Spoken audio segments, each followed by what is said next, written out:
When Euro 2016 kicked off in France, fans arrived to experience floods, strikes, terror threats, hooligans. That was then, this is now.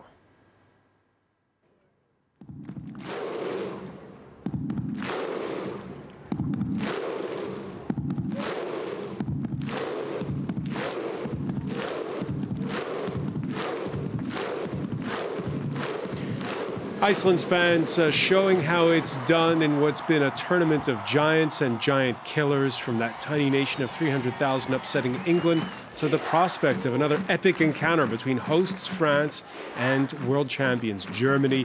It's been one to remember. We're going to ask about sports and also perhaps about the significance of the sporting spectacle in these times of Brexit and uncertainty. Is an event that's called the Euro more than just a game. Today in the WENTE debate, all to play for at this tournament. And with us, a Frenchman, Nicolas Juchat, journalist at SoFoot. Welcome to the show. We have a German, Lutz Pfannenstiel, former professional keeper, now a scout for Bundesliga side Hoffenheim. And here on behalf of German television channel ZDF, thank you for being with us.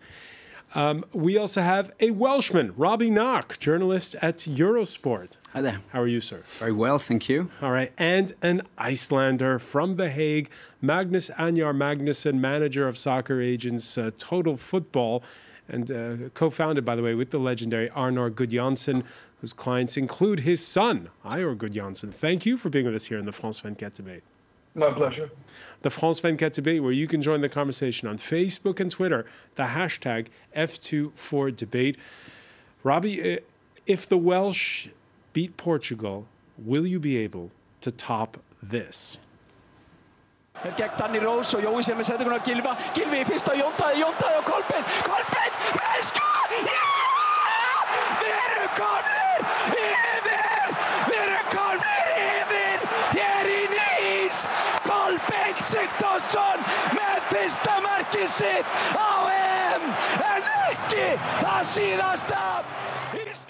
Benedictson. I mean, it's formidable. This is really good for football because everybody picked up on that and everybody's going, this guy, how does he do it? What's he saying, in fact, you know? Well, he's calling the win over England. In that. Exactly. You know, I'm not going to mention too much about that. But, of course, this is just wonderful when we actually see the, you know, the enthusiasm and the joy for Iceland. That was, I mean, we just love that. That's what football's all about these days. Can we hear the same thing from Welsh channel S4C? Should they win over Portugal on Wednesday evening? Guaranteed. I mean, you know, there's no doubt about it. And I think that the fervour and what's been triggered back home is something just extraordinary. Now, they're calling for a national holiday on Thursday, of course, you know, following victory, if it happens. You know, I think even if it doesn't happen, I think there's going to be a lot of people who are going to be, well, they won't be able to get out of bed too early, I think. Magnus, let me ask you, because we saw when those images were from Reykjavik after the team went home that we saw at the outset. But Sunday night, after their 5-2 loss to France, when the Iceland players come to do that celebration with the fans, the French fans joined in as well. This Iceland team, do you realize just how much it has seduced this country? Well, obviously, you know, you just come to terms with it, but they have been, you know, they have been brilliant on the pitch, and the fans have been brilliant off the pitch. And I think, you know, for us, just like Wales, or more for Iceland, they have been incredible and very positive. I think, and especially, you know, going into the tournament with all this negative talk about the terrorists, and then in the beginning with the fans from other countries, but it's been fantastic. What does it mean? 10% of your country's population coming to France for the tournament? Yeah, well, the airliners are probably have a huge profit now. The airlines have a huge profit. I read stories about people having to beg their bosses to have more time off work. They weren't expecting to go all the way to the quarterfinals. Yeah, and people dealing to get you know, overdraft on their accounts. But overall, you know, people think it as a one-time event. I hope it won't, but you know, and we didn't expect this to happen. So everybody wanted to join in, and well, 10% at least joined in, and well, it's been fantastic. weren't expecting it to happen? Were you expecting it to happen?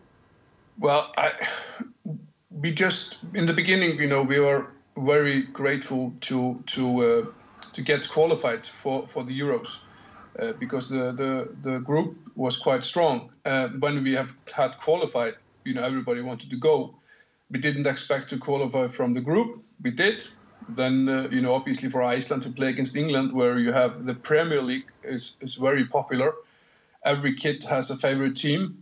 Probably he will answer you first that he follows Chelsea or Liverpool or Man United instead of Icelandic club. So to beat them as well, you know, that's incredible. Loops financially, when the tournament begins, remember this tournament going from 16 to 24 teams. People thought, oh, the first round's going to be boring. It's going to be lopsided. Did you expect it to go this way? I think it was pretty boring in the start, to be honest. But actually the smaller teams like Northern Ireland, like Iceland, like Wales, they really brought that sparkle back into the games. Unfortunately, with that big number and with the third place to qualify, I think the quality went a little bit down because many teams just played very destructive football. But as I said, the way Iceland played was just wonderful. I mean, they got that, especially the game against France. I think there was only French people supported France, but the rest of the world was really supporting Iceland on that day. And I think it just shows that Iceland is a fantastic sports country. And if you beat Holland twice, you beat Turkey, then you definitely deserve to be at this tournament. Nicolas Juchat, do you agree that having these smaller nations made sometimes for boring encounters? In fact, it's I think Iceland and Wales, they are quite good argument for the 24 teams tournament, because without that new way, without 24 teams, I don't think small teams like this could pass the first round, because after 2 games, 2 wrong results, you could be with lots of pressure for the third games. And the new system gave quite much interest for the last games in each group. There was no game without any interest during that tournament. And I think it's the main reason, the main interest to have the 24 teams. Without that new way, we don't get Iceland. Even though, as Lutz said, sometimes these third-place qualifiers are... people question whether or not it was justified having them go through to the knockout phase.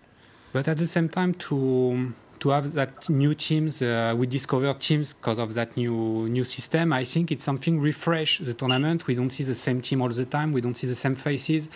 Iceland, there are some players already play in Premier League. It's not a so big surprise if you follow football every week. You know, Sigthorsson from Nantes didn't make a good season. French side Nantes, yeah. From Nantes, but he's a good player. It's obvious. He played before for Ajax Amsterdam. So maybe for the great public, it was a big surprise. But if you follow football every week, you are not so surprised to see Iceland in the second round, but you are surprised to see them beating England. That is the main surprise. All right, we talk about winning over the locals. The Welsh, true to their Celtic roots, and in a nod to the Welsh language's common roots with the Breton spoken in northwestern France, establishing their headquarters during the tournament in the North Brittany coast resort of Dinard, and, gotta say, winning over the natives. They haven't gotten big-headed. That's what makes them special. And they really play for each other. They're very approachable.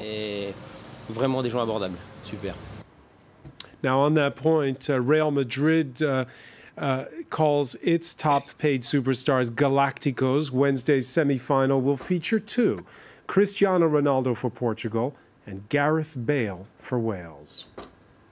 It's not about 2 players. We know that. Everybody knows that, really.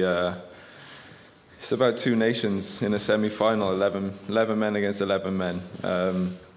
It's going to be a very difficult game. We know that. They're in the semi-final for a reason. They've played well enough, and yeah, we're just going to try and enjoy the occasion again, like we always have, and we'll carry on in the same way. He sounds pretty sure of himself there, Robbie. Well, you know, Gareth Bale, he's so grounded, isn't he? I mean, you know, he's a wonderful character. He's not just a wonderful footballer, but he's a wonderful character. And I think that what he rubs off on his teammates is something just unique, because there's no star in that team, really. We know what he's capable of doing. We see it week in, week out in La Liga with Real Madrid. But when it comes to representing a small nation like Wales, I think that everybody comes together. They just released the shackles, I think, of, you know, playing their domestic football and the expectations in the different leagues and just come together as a nation. The logo, Together Stronger, really, really underlines exactly what this Welsh side are all about. So, yeah, very, very grounded and very true to himself. No star outside of Bale, but the absence of the suspended Aaron Ramsey, the Arsenal player, is that going to hurt? Well, the thing is that everybody's talking about Rambo being sidelined, but also Ben Davies, very important defender that we've got from who plays for Tottenham. Two key players who have played amazing football, but we've got other players who are just they're dying to get themselves that chance to step up and play alongside their friends, their teammates, and a team, you know, in this semi-final. So I think James Collins will just come in. Johnny Edwards. We got two players. I mean, Johnny Edwards runs around like a, you know, like a spring chicken. I mean, he won't stop chasing in the midfield, so he'll come in and, you know, work with Ledley. And I think that James Collins, plenty of experience. He's got that big ginger beard, like Aaron from Iceland, of course, which might scare off the Portuguese, but we're okay. We're okay. We're not too fazed by that. Lutz Pfannenstiel, what's your prediction on that one? Well, you know, again, with Wales, everybody says now it's a huge surprise. It's a small country. But it's not that somebody came there and said, like, let's play a bit of football. You have players who are playing for Real Madrid, the other ones playing in the English Premier League. So that's a quality team without any doubt. I personally think, and I really hope, that Wales is going through simply because Portugal haven't won one game in 5 after 90 minutes. They should normally be back home on the couch, eating some crisps, having some beer. They shouldn't be here anymore. That's my opinion, and that's why I think Wales really would deserve that next step into the final. They shouldn't. Wait a minute. I checked him a $5 just beforehand, François. Just okay, so you know, yeah, I was going to say they shouldn't be here. You say, but we all remember 1992. Denmark wasn't supposed to be at the tournament because but they won games. That's a difference. I think Portugal did not beat Austria, did not beat Iceland, did not beat Hungary. Then scoring in the 117th minute. Well, that's wait. No, I mean I talk about Portugal. Wales, in my opinion, they should make it, of course. Magnusson, you agree? Well, I obviously I will support Wales, and Robbie's nodding vigorously. Yes. Good boy. But you know, Portugal hasn't beaten anyone in 90 minutes, so and Wales have, so Wales will win. And the fact that Portugal hasn't beaten anyone in 90 minutes, does that lend credence to what was said a moment ago by Lutz? The fact that 24 teams means you can get sides that don't win in 90 minutes going all the way to the semifinals. Yeah, well, Iceland did it, so well, Portugal hasn't. In my ways, that. You know, obviously that's the maybe the flaw of this format, but in the end of the day, we also, you know, you have a penalty shootout, and they have been quite successful in winning those shootouts, and well, can't blame them. That's not their fault. That's how the system is. But there's something about Wales, and even though Ramsey is suspended, I think they have a momentum. Nicolas Juchat, your prediction for Wednesday's game? I hope Wales will go through. But, you hope Wales will go through? Yeah, but I think it's Portugal will go through because they have a kind of talent for the tough games, because you can see they didn't win. Nicolas, this is not good news, because what you're saying, because Portugal has 3 players born in France. There's a huge expatriate community in this country. We are used with it because each time we have a game. And yet the French are not supporting the Portuguese? No, because all the time when we play against Portugal, it's never so nice, because we can see the strong support from Portuguese, and all the time we will talk about the game quite long before. We will talk a lot about the game during the game, because if they win at the halftime, they will go in the street and they will start to celebrate. And after the game, it will be even longer if France beat Portugal. So wait, is this in the interest of getting a good night's sleep that you're saying? I prefer to play Wales. It will be much easier to... it'll be easier for France. No, it will be easier to play with Wales and to live in France if the game is between France and Wales. Because with Portuguese, it's more serious than politic when you touch to the national team. Ronaldo should be the golden ball, like Figo before was stronger than Zidane. And if France beat Portugal, they will find a reason to tell you that Portugal deserved but lost.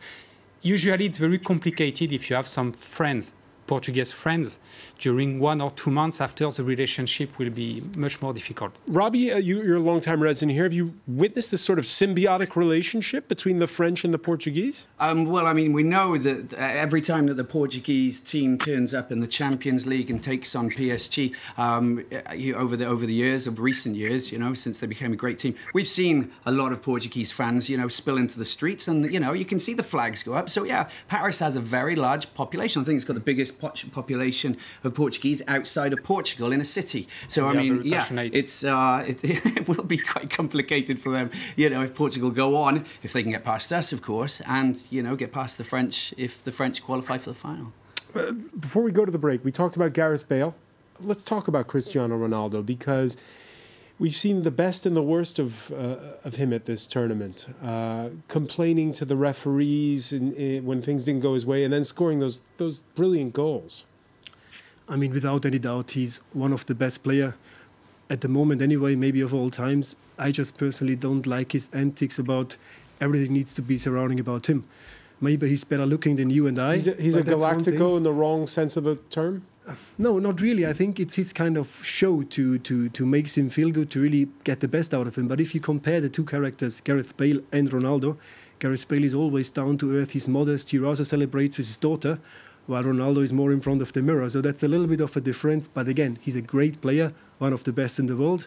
And I think he has the quality to kill actually Wales by himself if he has the right day, if the tactics of the coach are not too defensive again. All right, when we come back in the France 24 debate, we will be talking about the matchup between France and Germany. There's a history there. Stay with us.